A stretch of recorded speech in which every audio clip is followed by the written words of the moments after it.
வணக்கம் நேயர்களே, இது ஷர்மிளா டாக்கீஸ். நான் உங்கள் டாக்டர் ஷர்மிளா. கொல்கத்தாவில் நடந்த ட்ரெயினி டாக்டருடைய கற்பழிப்பு கொலை சம்பவத்தை பத்தி 2 நாள் முன்னால ஒரு வீடியோ பண்ணியிருந்தேன். இன்னைக்கு நாட்டையே ஒரு பெரிய அதிர்ச்சிக்கு உள்ளாக்கிய ஒரு சம்பவம். டாக்டர்ஸ் கோபமா இருக்கிறாங்க, ஸ்டூடெண்ட்ஸ் கோபமா இருக்கிறாங்க, வீதியில இறங்கி போராடிட்டு இருக்காங்க. அப்போசிஷனை சேர்ந்தவர்கள் அரசியல் காரணங்களுக்காக இந்த போராட்டங்கள்ல பங்கெடுத்துக்கிட்டு இதற்கு ஒரு அரசியல் சாயம் பூச முயற்சி பண்றாங்க. இதெல்லாம் ஒரு பக்கம் நடக்க, நேத்து பாத்தீங்கன்னா ப்ரொட்டஸ்ட் இன்னும் வயலண்டா மாறி இருக்கு. வெளியில இருந்து அடையாளம் தெரியாத நபர்கள் உள்ள போந்து ப்ரொட்டஸ்ட் பண்ணக்கூடிய இந்த ஸ்டூடெண்ட்ஸை அடிச்சிருக்கிறாங்க, உதைச்சிருக்கிறாங்க. ஆளும் திரிணாமுல் காங்கிரஸ் என்ன சொல்றாங்கன்னா, எதிர்க்கட்சியை சேர்ந்தவர்கள் தான் வேணும்ட்டே இதை வயலண்டா மாத்தி அரசியல் ஆதாயம் தேட முயற்சி பண்றாங்க அப்படின்னு சொல்றாங்க. ஆனா எதிர்க்கட்சியா இருக்கக்கூடிய பாஜக என்ன சொல்றாங்கன்னா, ஆளும் கட்சியை சார்ந்தவர்கள் தான் உள்ளே போந்து இந்த போராட்டங்களை கலைக்கும் முயற்சியில் ஈடுபட்டார்கள் அப்படிங்கிற குற்றச்சாட்டை வைக்கிறாங்க. இது எல்லாத்தையும் தாண்டி இன்னைக்கு எதிர்க்கட்சியான பாஜக இதை நிர்பயா 2 அப்படின்னு ப்ரொஜெக்ட் பண்ண முயற்சி பண்றாங்க. நிர்பயா 2ன்னு இதை நீங்க ப்ரொஜெக்ட் பண்ண முயற்சி பண்ணீங்கன்னா அது நிர்பயாவை இன்சல்ட் பண்றதுக்கு சமம். நிர்பயா வழக்கு நடந்தப்போ நாடு பூரா கொந்தளிச்சது. கிட்டத்தட்ட 7,000 கோடி ரூபாய் பெண்களுடைய பாதுகாப்புக்காக செலவு செய்யணும்னு அரசாங்கம் அறிவிச்சது. சம்பவம் நடந்து கிட்டத்தட்ட 12 வருஷம் ஆயிடுச்சு. இதை நீங்க நிர்பயா 2ன்னு சொன்னீங்கன்னா, அப்போ இந்த கடந்த 10 வருஷத்துல பாஜக எதுவுமே செய்யலன்னு அர்த்தம். அதனால உங்க பொலிட்டிக்கல் ஆதாயத்துக்காக இது நிர்பயா 2ன்னு சொல்லி நீங்களே இந்த அரசாங்கத்தை கொச்சைப்படுத்திக்கிட்டு இருக்கிறீங்க. சரி, இது ஏன் இவ்வளவு பெரிய பரபரப்பு ஏற்படுத்தியிருக்கு அப்படின்னு பாத்தீங்கன்னா, நாளுக்கு நாள் அதிர்ச்சி தரக்கூடிய தகவல்கள் வெளியிட எப்படி போலீஸ், ஹாஸ்பிட்டல் நிர்வாகம், அரசாங்கம் இவங்க 3 பேரும் சேர்ந்து இந்த கேஸ க்ளோஸ் அப் கவர் அப் பண்ண முயற்சி பண்ணிருக்கிறாங்க அப்படிங்கிற குற்றச்சாட்டுகள்லாம் வெளியில வருது. இதற்கு பல காரணங்கள் இருக்கு. போலீசார் தரப்புல இருந்து அலட்சியம், அரசாங்க தரப்புல இருந்து அலட்சியம், கவனக்குறைவு அப்படின்னு கூட சொல்லலாம். இல்ல உண்மையிலேயே இங்க கவர் அப் நடத்துறதுக்கான ஒரு முயற்சி நடக்குதா, ஒரு சதி நடக்குதா அப்படிங்கிற கேள்வியை நம்ம எழுப்பலாம். மாணவர்கள் கிட்ட கேட்டா சொல்றாங்க, கிட்டத்தட்ட 36 மணி நேரம் டியூட்டி பார்த்திருக்கிறாங்க. இவ்வளவு பெரிய ஒரு மெடிக்கல் காலேஜ் ஹாஸ்பிட்டல்ல நாங்க தூங்குறதுக்கு, ரெஸ்ட் எடுக்கிறதுக்கு, பாத்ரூம் போறதுக்கு கூட சரியான ஒரு இடம் கிடையாது. இப்படிப்பட்ட சூழ்நிலையில 36 மணி நேரம் வேலை செஞ்சுட்டு சாப்பிட்டுட்டு ஜஸ்ட் ஒரு 10 நிமிஷம் ரெஸ்ட் எடுக்கலாம்னு செமினார் ஹாலுக்குள்ள போனவங்களுக்கு இப்படி ஒரு நிலைமை ஏற்பட்டிருக்கு.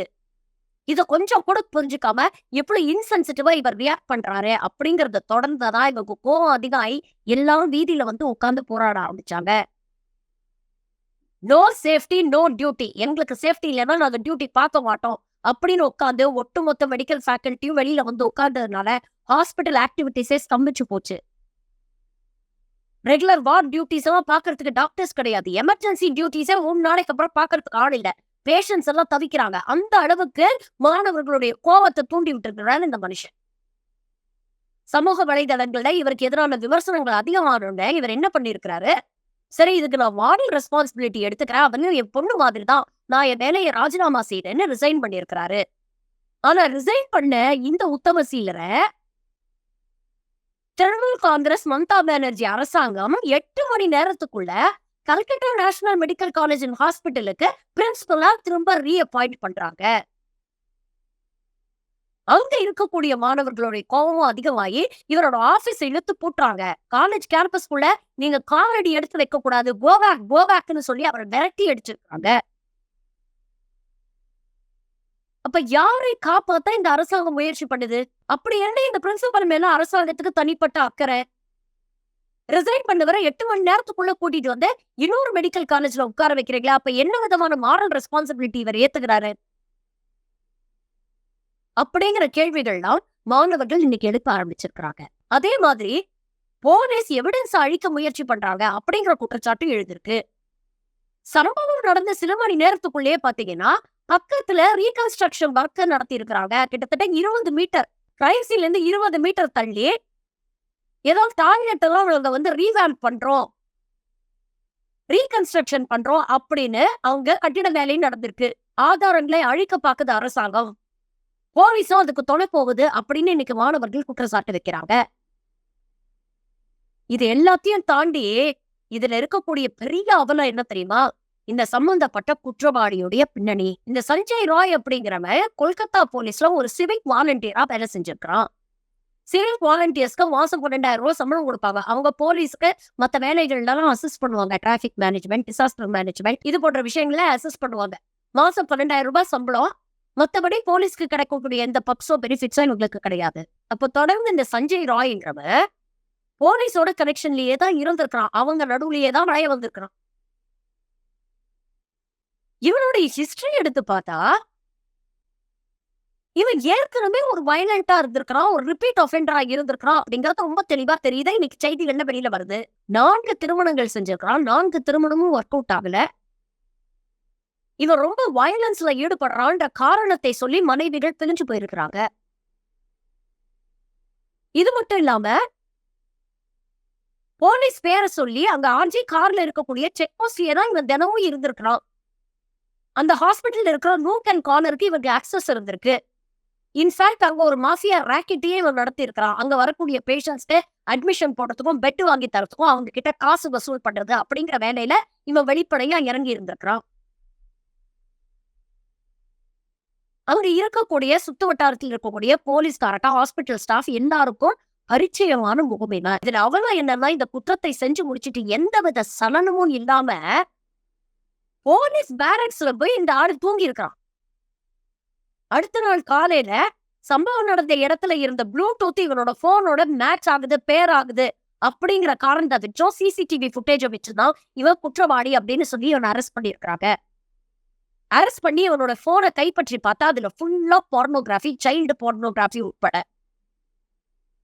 இப்படிப்பட்ட ஒரு ஆளு போலீஸ் நடுவுலயே இவ்வளவு நாள் வளைய வந்திருக்கிறான். இவனை பத்தி இவங்க எல்லாருக்கும் தெரிஞ்சிருக்கு. தெரிஞ்சிருந்தோம் இது போன்ற ஒரு நபரை எப்படி ஒரு பொது இடங்கள்ல, அதுவும் கொடுப்பாக பெண்கள், குழந்தைகள் அதிகமா இருக்கக்கூடிய இடங்கள்ல எப்படி இவன் அலோவ் பண்ணாங்க அப்படிங்கிற கேள்வி வருது. அரெஸ்ட் பண்ணதுக்கு அப்புறம் கூட தான் செஞ்ச குற்றத்துக்காக அவன் கொஞ்சம் கூட வருத்தப்படல. உங்களால முடிஞ்சா என்ன தூக்குல போடுங்க அப்படின்னு தைரியமா தெனாவட்டா இவன் சொல்றான். அப்போ அரசாங்கத்து மேலயோ போலீஸ் மேலயோ இவங்களுக்கு கொஞ்சம் கூட பயம் இல்லைன்னு தானே அர்த்தம். இது எல்லாத்தையும் பதிவு பண்ணக்கூடிய மருத்துவர்கள் என்ன சொல்றாங்கன்னா, இது நிச்சயமா ஒரு தனி நபர் செய்யக்கூடிய காரியம் இல்ல. இதுல ஒண்ணுக்கும் மேற்பட்டவர்கள் இன்வால்வ் ஆயிருக்காங்கன்னு தோணுது. அப்போ உண்மையிலே யாரெல்லாம் இன்வால்வ் ஆயிருக்காங்க அப்படிங்கறத தெரியணும். ஹாஸ்பிட்டல்ல செக்யூரிட்டி இந்த அளவுக்கு மோசமா இருக்கும் அப்படின்னு நாங்க நினைக்கல. அப்போ கொல்கத்தா போலீஸ் மேலயோ இந்த அரசாங்கத்து மேலயோ எங்களுக்கு நம்பிக்கை இல்ல. சிபிஐ விசாரணை வேணும் அப்படின்னு சொல்றாங்க. மம்தா பானர்ஜி தன்னுடைய தரப்புல இருந்த போலீஸ்க்கு அல்டிமேட்டம் கொடுக்குறாங்க. சண்டேக்குள்ள இதை இன்வெஸ்டிகேட் பண்ணி முடிங்க, இல்லைன்னா நானே இதை சிபிஐக்கு ஹேண்ட் ஓவர் பண்ணிடுவேன், சம்பந்தப்பட்ட குற்றவாளிக்கு மரண தண்டனை வழங்கப்படும் அப்படின்லாம் சொல்றாங்க. ஆனா கொல்கத்தா ஹைகோர்ட் அது வரைக்கும் வெயிட் பண்ணல. அவங்க ஒந்திக்கிட்டாங்க. சம்பந்தப்பட்ட இந்த பிரின்சிபலை நீங்க எப்படி 8 மணி நேரத்துக்குள்ள இன்னொரு ஹாஸ்பிட்டல்ல அப்பாயிண்ட் பண்ணலாம் அப்படிங்கிற கேள்வியும் மம்தா பானர்ஜி அரசாங்கத்தை நோக்கி எழுப்பி இருக்கிறாங்க. நீங்க இன்வெஸ்டிகேட் பண்ணி கிழிச்சதெல்லாம் போதும், கேஸ சிபிஐட்ட கொடுங்க, அவங்க பாத்துப்பாங்க அப்படின்னு சொல்லி கேஸ சிபிஐக்கு இன்னைக்கு ஹேண்ட் ஓவர் பண்ணிருக்காங்க. அப்போ இதற்கான தீர்வு என்ன? சீரியஸ் கிரைம்ஸ் அகேன்ஸ்ட் விமன் அப்படிங்கிறதுக்காக தனியாக ஒரு யூனிட் அமைக்கணும். எப்படி ED, IT, vigilance and anti corruption இப்படி தனித்தனியா ஒரு யூனிட் வச்சிருக்கிறாங்க, அந்த மாதிரி சீரியஸ் கிரைம்ஸ் அகேன்ஸ்ட் விமன் ஒரு யூனிட்டை கொண்டு வாங்க. அதுக்குன்னு பிரத்யேகமா ஆபீசர்ஸ போடுங்க. இது போன்ற சீரியஸ் கிரைம்ஸ் எங்கேயாவது நடந்ததுன்னா அந்த கேஸ உடனே அவங்க கிட்ட ஹேண்ட் ஓவர் பண்ணுங்க. நாம 2 நாள்ல மறந்து கடந்து போயிருவோம். ஆனா அவங்களால அப்படி போக முடியாது. அதுக்கான டெக்னிக்கல் சப்போர்ட் அவங்களுக்கு கொடுங்க, அதிகாரங்களை போடுங்க. அவங்களுடைய ஃபுல் டைம் ஒர்க்கே இது போன்ற சீரியஸ் கிரைம்ஸை இன்வெஸ்டிகேட் பண்ணி சம்பந்தப்பட்ட குற்றவாளிகளுக்கு தண்டனை வாங்கி கொடுக்கறதா. இங்க ஒவ்வொரு சீரியஸ் கிரைம் நடக்கும் பொழுது என்ன ஆகுது? ஒண்ணு சம்பந்தப்பட்ட குற்றவாளியை என்கவுண்டர்ல போட்டு தள்ளிடுறாங்க, இல்ல 100 வருஷமா கேஸ் நடந்துகிட்டே இருக்கு, என்ன நடக்குது அப்படின்னே தெரியல. நிர்பயா 2 நிர்பயா 2ன்னு சொல்லி இதை பொலிட்டிசைஸ் பண்ணக்கூடிய எல்லாருக்குமே ஒரே விஷயம் தான் சொல்றேன்.